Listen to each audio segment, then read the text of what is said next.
Okay.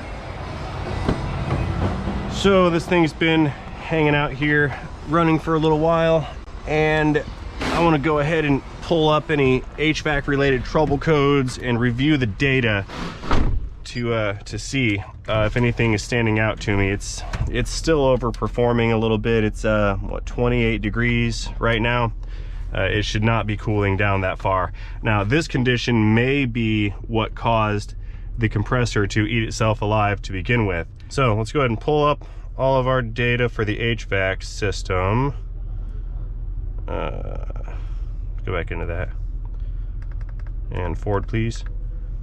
And what I'm looking for are any trouble codes or data PIDs that are out of range. Something else is going on here, because this thing should not be cooling to this capacity. It looks like the compressor is just running full bore and is not being cycled on and off. And a bad input from a pressure sensor or a temp sensor is the primary cause for such an issue. HVAC and AC, that's what I want. Okay, codes menu. Let's see if it has any trouble codes stored. Memory codes. Okay, looky here. We have a B1B71-11 evap temperature sensor, circuit short to ground, not current DTC. Okay, so something is going on with the temp sensor in the evaporator core. That's the one inside of the dash. I don't recall if I mentioned this earlier, but the customer said to my advisory staff that someone had told him that it has a bad temperature sensor in the evaporator, and that was the reason that the AC was not making cold. Well, we have found out in the last video. Oh, and by the way, thank you for tuning in to this secondary follow-up video of the mechanical repair.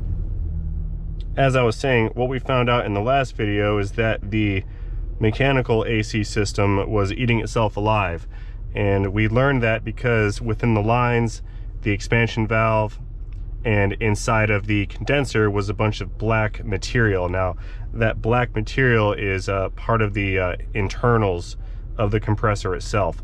So this thing was running extra hard for quite some time. I think this system was repaired about a year ago, and it basically just chewed itself alive until it no longer produced any cold air. So based on this trouble code and that data PID telling me that the evaporator was 127 degrees, I do believe we found what caused the mechanical failure of this AC system. As I was saying, this thing should not be producing 22 degrees at the vent. So there is something going on with the control side of this AC.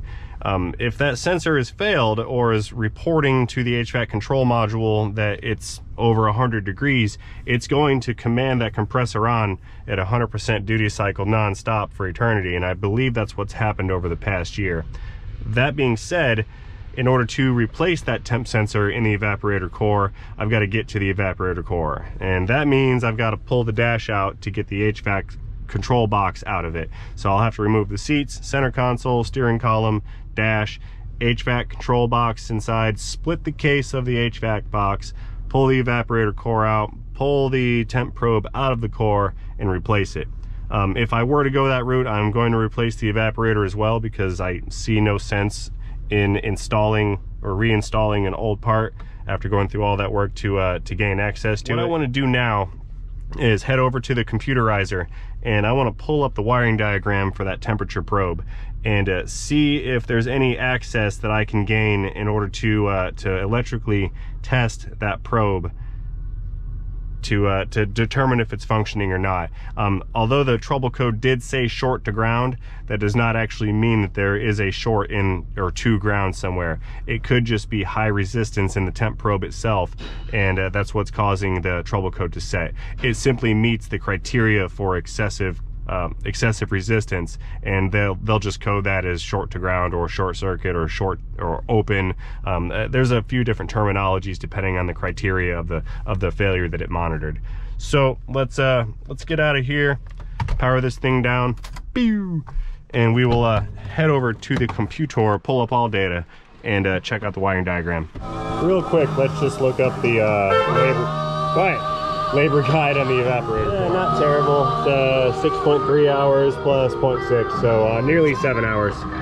Not too bad. All right, so I pulled up the pinpoint test for this B1B trouble code, and I'm gonna go ahead and print this. It's actually quite a lengthy test, and we're gonna review that in a moment. Okay, I have the printed documentations. I got a couple wiring diagrams that don't show me much info. I've got an evap temp sensor input into the HVAC control module. Following along, I've got the sensor which is integrated into the evaporator. We've already been through that. That's just the next graph over. But what matters is I have a huge diag tree to go through to confirm the failure of this component. So basically I gotta run back to the well, tell the advisory staff and the customer that I'm going to need to start running the diagnostic clock on this.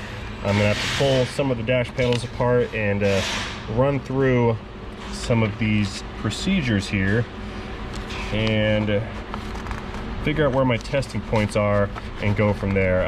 I do believe, just based on some experience, that I think the temp sensor has failed, but it could also have a failed control module, so we need to rule one or the other out. That being said, they've got to pay for that. The warranty repair on this has been fulfilled, and now we're down to the nitty-gritty of the matter, but that is a financial decision for our customer to make. So I'm just gonna hang out in limbo and wait for them to hash this out, and if they want me to continue working on this thing, I will, and if they don't, then I won't. So check back in with you guys in a minute. Okay, Ford truck coming down all the rest of the way. They're gonna think about it. We all know what that means, but they're gonna think about it. So what this is going to come down to is, worst case scenario is the temperature sensor in the evaporator core has indeed failed, and that evaporator will have to be replaced. Like I said earlier, that is a 7-hour job, and we do not know if we want to commit to that just yet. So we're gonna think about it, and I'm gonna go ahead and park this because I have a Mercedes to repair post collision.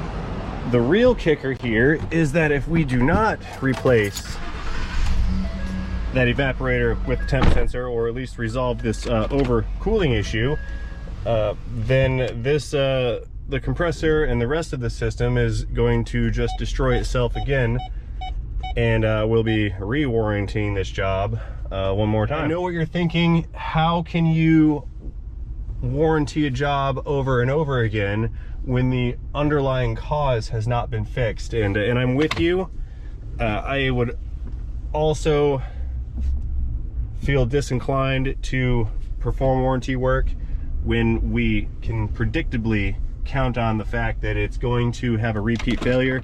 But unfortunately, that is not how warranty operates, and if a component is covered under any kind of warranty and it experiences a failure, that is plenty of justification to perform that warranty repair. So theoretically, I could be warranting this compressor from now until the end of the life of this car. I hope that's not what we end up doing, because I'll get very tired of working on it. Beep caption, but it is what it is. So powering down. Pew. I'd like to thank you guys again for watching this bonus follow-up video. I certainly appreciate it. Let me know what you think about it down in the comment section. And while you're down there, don't forget to happy tap that like button. As always, again, thanks for watching. And most importantly, don't forget to have yourselves a great day. See you guys later.